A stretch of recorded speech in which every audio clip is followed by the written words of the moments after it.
La cérémonie officielle d'investiture du duo Wadaï Talata en tant que candidat de la mouvance présidentielle s'est déroulée ce samedi 4 octobre 2025. Venus des quatre coins du Bénin, acteurs politiques, amis et sympathisants du duo ont apprécié la cérémonie à sa juste valeur et salué le choix des partis de la mouvance. Je suis animé par une profonde émotion et une grande fierté au sortir de cette investiture.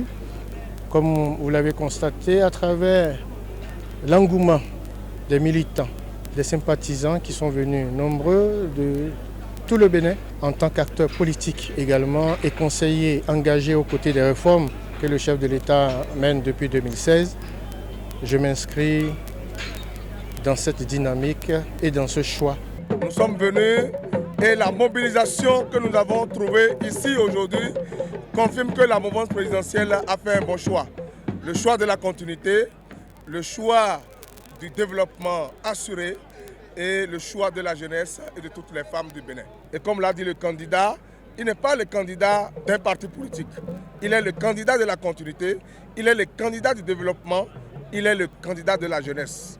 Le message de Wadaï, je pense, moi je ne suis pas surpris parce que je connais bien l'homme. Il vient de réaffirmer qu'il va placer la jeunesse au centre de tout ce qu'il fait.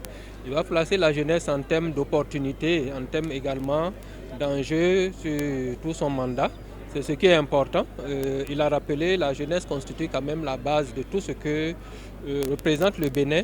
Et moi je voudrais compléter en disant que c'est l'agriculteur et l'éleveur qui nourrit le Bénin. Et dans ce monde également, nous avons les jeunes qui sont en grande majorité. Et le message de Wadaï s'adresse à ces jeunes-là. Nous avions participé à l'investiture d'un candidat de l'unité, un candidat de la nation, un candidat porté par 4 partis politiques de la mouvance présidentielle et également les jeunes, y compris les femmes.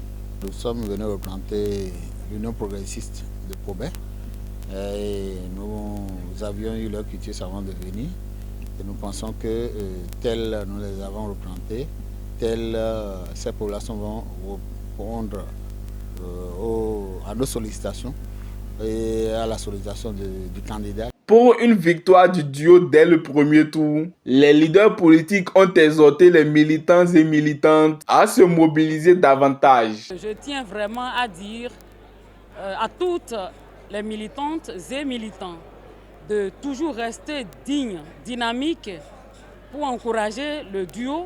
Parce que s'il échoue, il faut dire que c'est toute la jeunesse qui va échouer. Donc il faut qu'on se mobilise davantage. Il faut que la jeunesse se dise oui, c'est notre temps. Il faut que la dynamique continue. C'est le temps de la jeunesse. La jeunesse, à travers ses actions, la jeunesse, à travers ses actes, doit pouvoir s'imposer. Et je crois que c'est ça que nos dirigeants, les dirigeants du Parti Bloc républicain nous ont enseigné tout à l'heure. Je voudrais donc profiter de l'occasion pour inviter toute la jeunesse béninoise et toutes les couches, à quel niveau que cela soit, que nous nous mobilisions derrière le candidat jeune pour la première fois dans l'histoire de notre pays, afin que les réformes engagées depuis 10 ans continuent pour le bonheur de notre cher pays, le Bénin. Le message que j'ai à l'endroit des jeunes du département du Plateau, que j'ai l'insigne honneur de diriger au niveau du Bloc républicain, c'est de continuer de s'engager, de s'affirmer et de montrer au président de la République et aux partis de la mouvance qu'ils ont fait un choix utile, un choix mérité, un choix accueilli par la jeunesse, afin qu'au soir du 12 avril 2026, le pouvoir soit notre partage. Je voudrais à cet effet appeler à la mobilisation des forces vives, des militants, des sympathisants et même des indécis qui n'auraient pas compris la démarche de ce duo. L'investiture n'est qu'une étape, monsieur le journaliste. Le reste, c'est d'aller au contact des populations, au contact de nos militants, au contact des masses laborieuses, puisque moi je suis du côté de l'agriculture, afin de présenter le projet de société du duo choisi pour le bonheur des populations.